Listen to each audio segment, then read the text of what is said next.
अब्दुल कादिर पटेल साहब। औज़ुबिल्लाहिमिनश्शैतानिर्रजीम बिस्मिल्लाहिर्रहमानिर्रहीम। बहुत शुक्रिया सर। मैं अपनी बात का आगाज़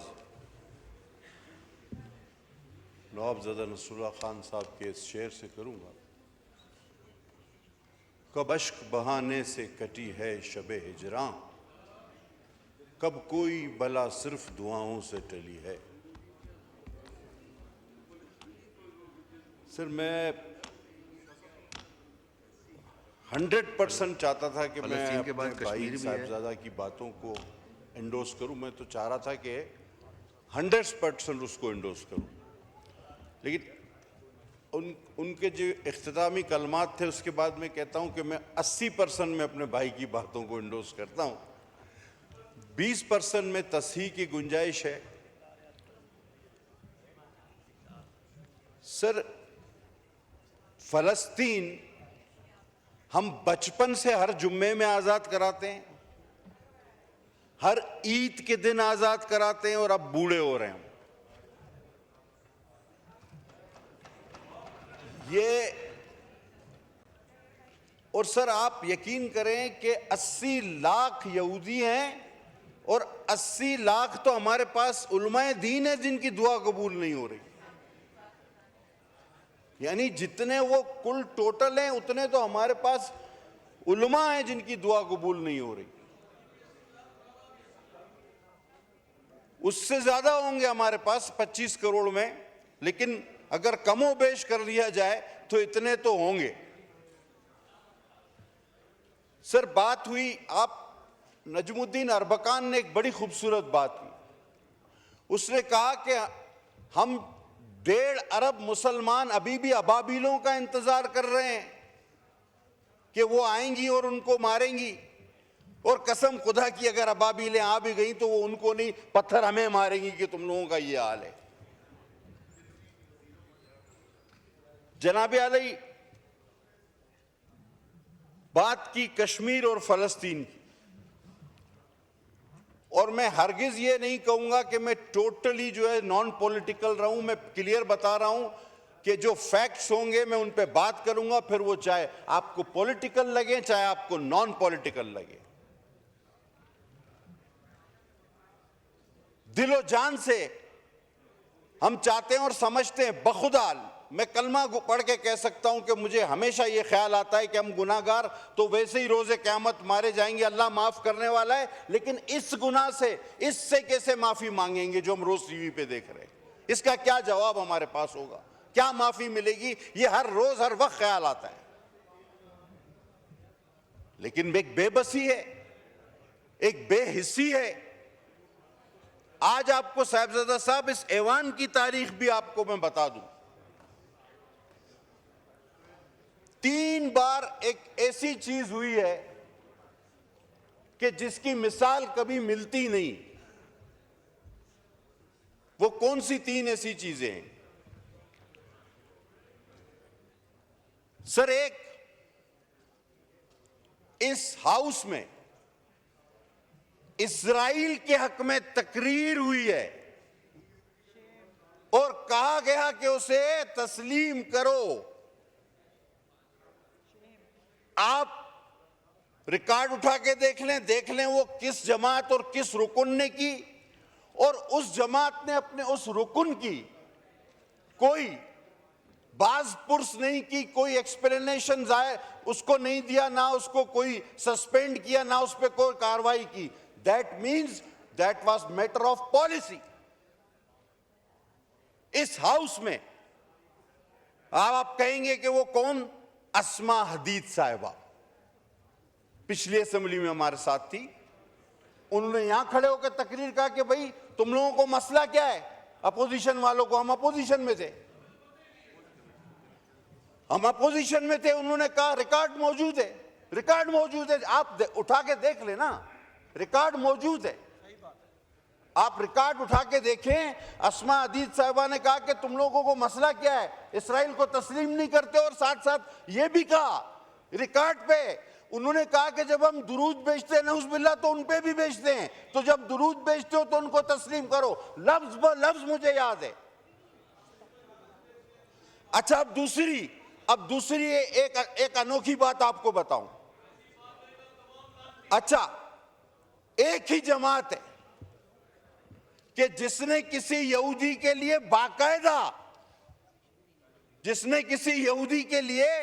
बाकायदा कैंपेन चलाई हो। अब आप ये भी कहे मैं नहीं पता। गोल्डस्मिथ का बेटा सादिक खान के अगेंस्ट एक यहूदी के लिए पॉलिटिकल कैंपेन किसने चलाई, ये भी कोई दूसरी मिसाल नहीं मिलेगी। अब तीसरी पे आता हूं।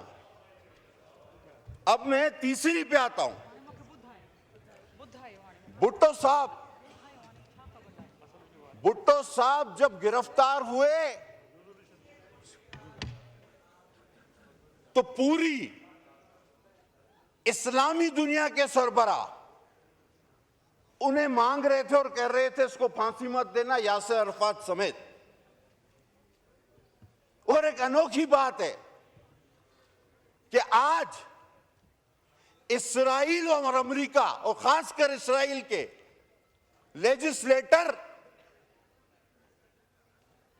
पाकिस्तान में किसी की रिहाई का मुतालबा करते हैं। ये भी हमें पहले कभी होते हुए नहीं देखा। अब आप बताएं कि ये तीनों अनोखे वाकयात क्या आपने, अब भुट्टो साहब को तो सारी इस्लामी दुनिया मांग रही थी, उनको फांसी हो गई। अब किसी और को सिर्फ इस्राइल मांग रहा है तो मेरे ख्याल में वो जिस तरह के हालात है तो छुड़ा के भी ले जाएगा। और सर, थोड़ी देर पहले हमारे उस तरफ चीफ विप साहब थे, उन्होंने स्पीकर साहब से भी कहा अब बात तो सिर्फ इस्राइल पे करनी चाहिए थी, तो फिर वो निकल गए कि जी नहीं हमने करारदाद जमा कराई थी। सर, ये इतनी बेहिसी कैसे हो सकती है कि मैं उस रोज चीख के कह रहा था कि मेरे भाई मेरी बात सुन लो, थोड़ी देर के लिए नारे मत लगाओ, ये पाकिस्तान की बका का मसला है। नहीं सुनी गई बात। और हमारे अराकीन ने वहां जाके ठोड़ियां पकड़ी कि यार थोड़ी देर तो बैठ जाओ, नारे हमेशा लगा लेते हो। कहा नहीं, रिहा करो, यह करो, वो करो। अरे भाई, वो भी तो यही कैनाल का मसला था। अब आप कहते हो नहीं पहले हमने तो उसी दिन जमा कराई। 40 लोगों ने हुकूमत और अपोजिशन से उस पर बहस की, आपने नारे लगाए, बायकाट किया। अब कहते हो नहीं पहले हम। आपका तो पीछे से पहला नंबर है, आगे से नहीं। अब जनाब आ जाएं, आगे चले। उस दिन बात हुई जिसका मैं जवाब देना चाहता था। आज जवाब इसलिए दे पा रहा हूं क्योंकि उसके बाद से हाउस ही नहीं चला, कोरम पॉइंट आउट होते रहे। सर, एक चीज और भी है। हमारे दोस्त तारीख में थोड़ा सा पीछे भी देख लेना तो एक कैनाल जलालपुर की 2018 की गवर्नमेंट ने भी अप्रूव की थी और उसका संगे बुनियाद वजीर आजम रखने जा रहे थे। वो भी इंडस का पानी था। हम उसकी भी मुखालफत करते थे, हम आज भी हर कनाल की मुखालफत करेंगे।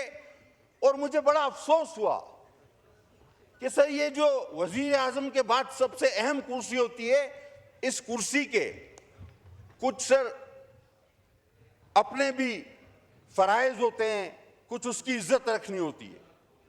बेदरेक वहां पर बैठ के झूठ नहीं बोलना चाहिए। इन्होंने एक कागज लहराया कि जी ये देखिए फलां ने इस मंसूबे की मंजूरी दी है।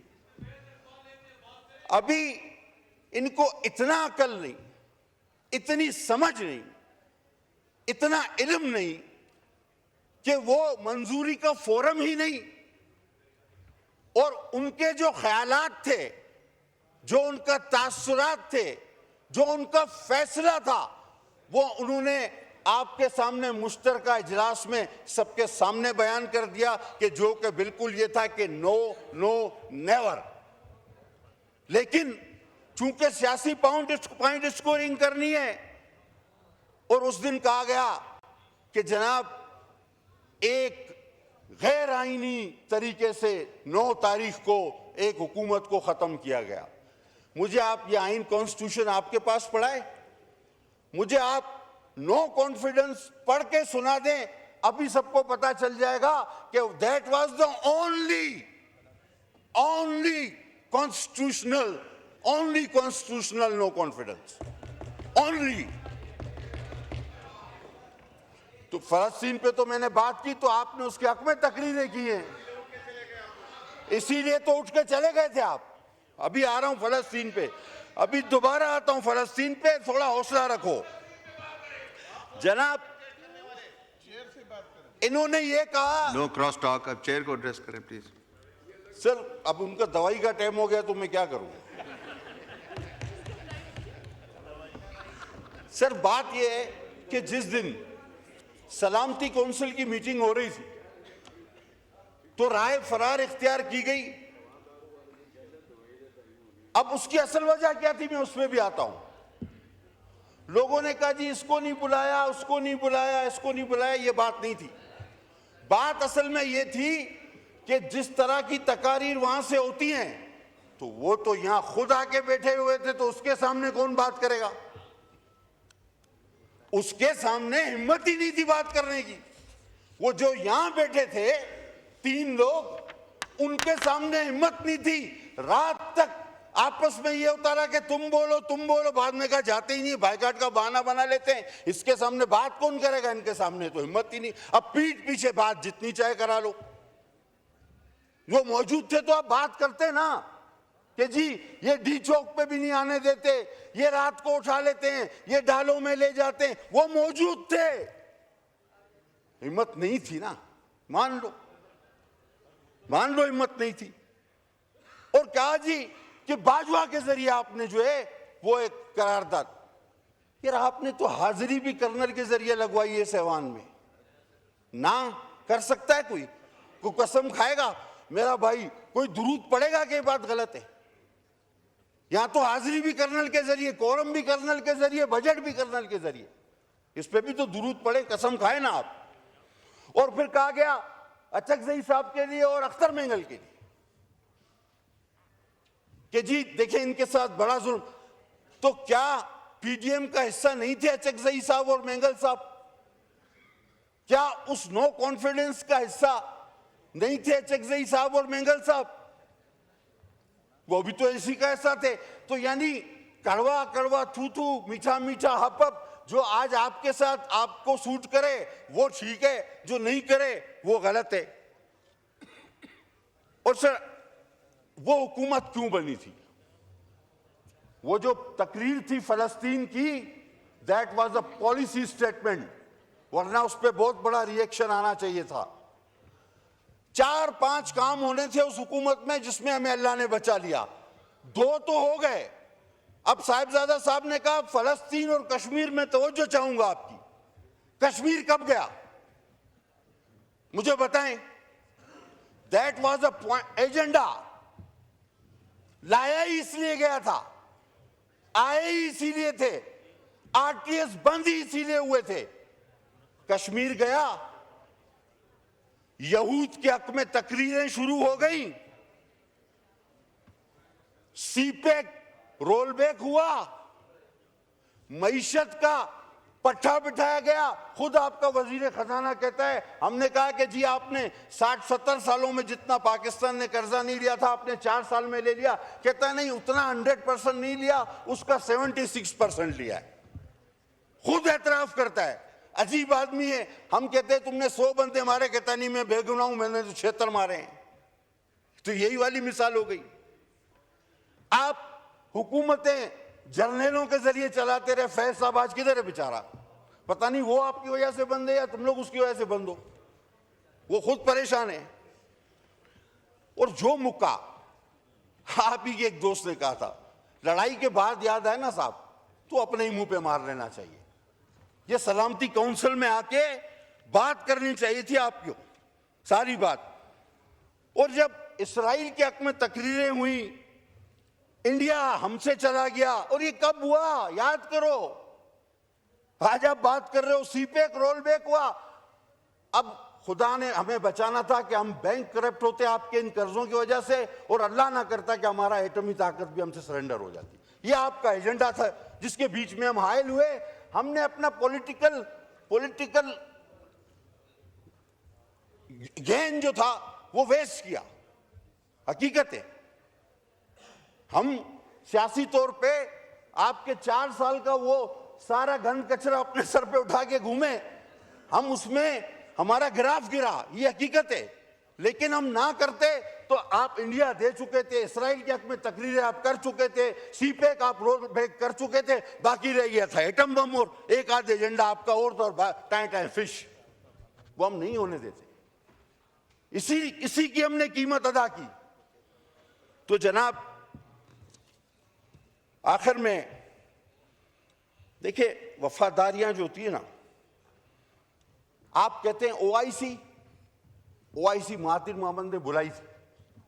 यार इतना जल्दी भूल गए? इन्हीं वजीर आजम ने मलेशिया में ओआईसी रखवाई थी, एंड टाइम पे उधर मलेशिया में रखवा के खुद नहीं गया, भाग गया, बोला मैं नहीं आ रहा, यू टर्न। अब आप महातीर की बात की ना आपने, मैं आपको भी तारीख दिखा देता हूं। यही वजीर आजम ने कहा था कि ओआईसी वहां रखते हैं इस्लामी, वो भुट्टो था, भुट्टो। ओआईसी बुलानी है तो फिर भुट्टो चाहिए, और ओआईसी के बाद फांसी भी लगती है उसके लिए, फिर भुट्टो चाहिए। ये लोटो लुटेरों से काम नहीं चलेगा। आपके स्टेजों से जो बोल रहे हैं वो कभी नवाज के नौकर थे, मैं साबित करके दूं आपको, कभी नवाज के नौकर थे, कभी चौधरी के चपरासी थे जब काफ का दौर था, मुशर्रफ का दौर आया तो मुशर्रफ के मालिशिये बन गए, और अब कप्तान के कारिंदे बनने की कोशिश कर रहे हैं। ऐसे लोगों से आप उम्मीद रखते हैं? हुजूर, करारदाद लाएं, हम सपोर्ट करेंगे। लफ्जी तौर पे करारदादें आती हैं, पास हो जाती हैं, लेकिन कोलो फैल में बड़ा तजाद है। फैल चाहिए, अमल चाहिए, और अमल जिसने करना है हम उनके साथ खड़े हैं। पीपुल्स पार्टी 2 कॉजेस पे, भुट्टो साहब ने कहा मैं नींद में भी धोखा नहीं खा सकता। कश्मीर का, फलस्तीन, यासिर अरफात ने उस डिक्टेटर से खाने काबा में कसम ली कि भुट्टो को फांसी नहीं देना, उसने वो कसम खा के मुकर गया, जिसके शाह फैसल भी गवाह थे। वो ओआईसी के बाद ही हुआ था सब कुछ, याद करो। उस जमात से हम हैं, हम नींद में भी इस पे, हमारी जमात का मैनिफेस्टो इस पे बेस करता है कश्मीर और फलस्तीन पर, हम इसमें नींद में भी धोखा नहीं खा सकते। आपने क्या किया? मैं बखुदा ना भी चाहूं, आपने तो लोगों को बेवकूफ बनाया कि जी ये कर देंगे वो कर देंगे, और फिर हेलीकॉप्टर से ही नीचे नहीं उतरते थे। दुनिया में सबसे ज्यादा अमेरिकी सदर इतना हेलीकॉप्टर इस्तेमाल नहीं करता। आप घर और ऑफिस के बीच में हेलीकॉप्टर से ही नहीं उतरे। 4 साल में ये आपने सारी तबाही कर दी जो मैंने आपको गिना दी, कि कश्मीर आपसे गया, दोबारा रिपीट करूंगा, बार बार रिपीट करूंगा। इसराइल के हक में तकरीरें हुई, आप बैंक करप्ट होने जा रहे थे, आपका एटम बम जा रहा था, और आपने क्या किया? अंडे, मुर्गी, कट्टे, जर्मनी, जापान, भैंसे बेचो, वजीर आजम हाउस की मर्सिडीज बेचो, गाड़ी बेचो। ये क्या मजाक था? वॉशरूम साफ करो, पता नहीं क्या क्या, 12 मौसम। बहरहाल एक लंबी बहस से छोड़े। सर, हम बिल्कुल सपोर्ट करते हैं इसको। मैं हबीब जालिब के शेर पे इख्तिताम लूंगा। बहुत मैंने सुनी है आपकी तकरीर मौलाना, मगर अब तक नहीं बदली मेरी तकदीर मौलाना। हजारों मिलके फलस्तीन के लिए क्यों नहीं लड़ते? फकत दुआओं से नहीं कटती जंजीर मौलाना। बहुत मैंने सुनी है आपकी तकरीर मौलाना, बहुत शुक्रिया, बड़ी मेहरबानी।